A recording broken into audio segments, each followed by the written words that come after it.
அன்பார்ந்தவர்களே, எல்லோருக்கும் மாலை வணக்கம். இந்த ஒரு பதிவானது எல்லா பெற்றோர்களுக்கும் நான் சமர்ப்பிக்கின்றேன். காரணம், கடந்த வாரம் ஒரு தாயானவள் என்னிடம் வந்து கூறினார்கள். தங்களுடைய மகன் 9வது வகுப்பு படிப்பதாகவும், அவன் படிக்கின்ற பள்ளிக்கூடத்தில் சில மாணவர்களோடு சேர்ந்து போதைப் பொருளுக்கு அடிமையாயிருப்பதை கண்ட பிற்பாடு, அதிலிருந்து வெளியே வருவதற்கு அவனுக்கு தன்னுடைய அறிவுரையை கூறி அவனை அதட்டிய பொழுது, அவன் போதையில் உச்சத்தில் இருந்த காரணத்தினால் என்ன செய்வது என்று தெரியாமல் என்னை அடித்து, என் முதுகிலை குத்தி, என்னுடைய கன்னத்திலே அறைந்து என்னை கீழே தள்ளிவிட்டான். 9ஆம் வகுப்பு படிக்கின்ற என்னுடைய பிள்ளை என்னை அடித்தது எனக்கு மிக கொடூரமாக எனக்கு தெரிந்தது. என்னுடைய மனம் நொந்து போனது. ஆகவே தான் நான் உங்களிடம் வந்து இதை கூறுகின்றேன். என்ன செய்வது என்று தெரியவில்லை என்று கூறினார்கள். அன்பார்ந்தவர்களே, இதை குறித்து சிந்திக்கின்ற பொழுது, இன்று நம்முடைய நாடு முழுவதுமே, இந்திய தேசம் முழுவதுமே போதைப் பொருளுக்கு அடிமையான ஒரு நாடாக மாறிவிட்டது. குறிப்பாக எல்லா பள்ளிக்கூடங்களிலுமே இது தலை தோங்கி நிற்கின்றது. யாராலும் கட்டுக்குள் கொண்டு வர முடியவில்லை. அதற்கு முக்கிய காரணமாக இருப்பது, இதை விற்பனை செய்கின்ற குற்றவாளிகளை நாம் எதுவும் சொல்ல முடியாது. ஒரு தாயினுடைய, தந்தையினுடைய அரவணைப்பு இல்லை என்பதை தான் நாம் ஏற்றுக்கொள்ள வேண்டும். ஆனால் இந்த தருணத்தில் குறை கூறுவதை விட என்ன செய்வது, எப்படி நம்முடைய பிள்ளைகளை பாதுகாப்பது என்பதை ஒரு எச்சரிக்கையாக நாம் பார்க்க வேண்டும். அதற்காகத்தான் இந்த பதிவை நான் உங்களிடம் இப்பொழுது சமர்ப்பிக்கின்றேன். இதிலே நான் கண்டுபிடித்த மருத்துவர்களிடமிருந்து நான் கேட்டறிந்த ஒரு சில முக்கியமான யுத்திகளை உங்களிடம் கூறுகின்றேன். இதை நீங்கள் பயன்படுத்துகின்ற பொழுது உங்களுடைய பிள்ளை எந்த இடத்தில் இருக்கின்றார்கள் என்பதை நீங்கள் கண்டுபிடித்து விடலாம்.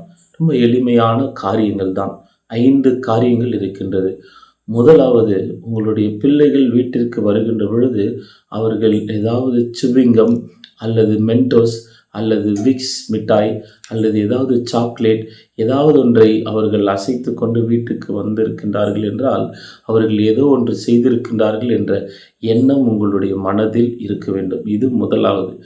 இரண்டாவதாக, அவர்கள் வீட்டிற்கு டியூஷனிலிருந்து வருகின்ற பொழுது அவர்கள் லேட்டாக வருகின்றார்கள் என்றால் அதை கண்காணிக்க வேண்டியது உங்கள் பொறுப்பு. அல்லது விரைவாக முன்னதாகவே, நேரத்திற்கு முன்னதாகவே அவர்கள் தங்களுடைய டியூஷன் சென்டருக்கு செல்கின்றார்கள் என்றால் அதை கண்காணிக்க வேண்டியது, அவர்கள் பின் சென்று கண்காணிக்க வேண்டியது உங்கள் கடமை. அதை செய்யவில்லை என்றால் அதுவும் ஒரு பாதிப்பாகத்தான் இருக்கும். மூன்றாவதாக, அவர்கள் வீட்டிற்குள்ளே வந்த பிற்பாடு உங்களுடைய கண்களை பார்த்து பேசாமல், உங்களிடம் நேராக பேசாமல், தலை குனிந்து அவர்களுடைய அறைக்கு சென்று உடனே அவர்களுடைய ஆடைகளை மாற்றுகின்றார்கள் என்றால் அங்கு அவர்கள் தவறு செய்து வந்திருக்கின்றார்கள் என்பதை நீங்கள் உணர்ந்து கொள்ள வேண்டும். நான்காவதாக, அவர்கள் உடனே தங்களுடைய வீட்டிற்கு வந்த பிற்பாடு உடனே குளித்து விடுகின்றார்கள் அல்லது முகத்தை கழுவுகின்றார்கள், உங்களிடமிருந்து மறைந்து ஒரு அறைக்குள் செல்லுகின்றார்கள் என்றால் அவர்கள் தவறு செய்து வந்திருக்கின்றார்கள் என்பதை நீங்கள் உணர்ந்து கொள்ள வேண்டும். எல்லாவற்றிற்கும் மேலாக இந்த நாட்களில் அவர்கள் தவறு செய்வதற்கு காரணம் பியர் பிரஷர். நீங்கள் கொடுக்கின்ற மன அழுத்தம். இதை படி, இதுதான் உன்னுடைய வாழ்க்கைக்கு அவசியம் என்று சொல்லி அவர்களை அறையில் போட்டு நீங்கள் மூடுகின்ற பொழுது நீங்கள் வெளியே நிம்மதியாக இருக்கின்றீர்கள், அவர்கள் உள்ளறையில் படிக்கின்றார்கள் என்று. ஆனால் மாறாக அவர்கள் படிப்பதற்கு நேரம் செலுத்துவதை விட தங்கள் கையில் இருக்கின்ற அந்த மொபைல் வழியாக ஆபாச படங்களை பார்க்கின்றார்கள்.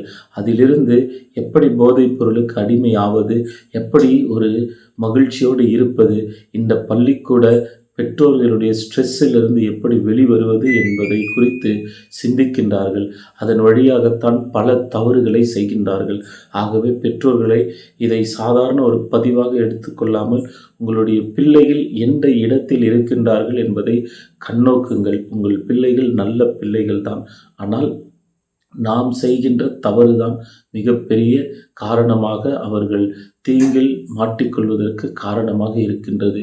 ஆகவே எச்சரிக்கையாய் இருந்து இந்த சிறிய காரியங்களை உன்னிப்பாக கவனிப்போம். அதன் வழியாக நம்முடைய பிள்ளைகளை பாதுகாப்போம். நன்றி.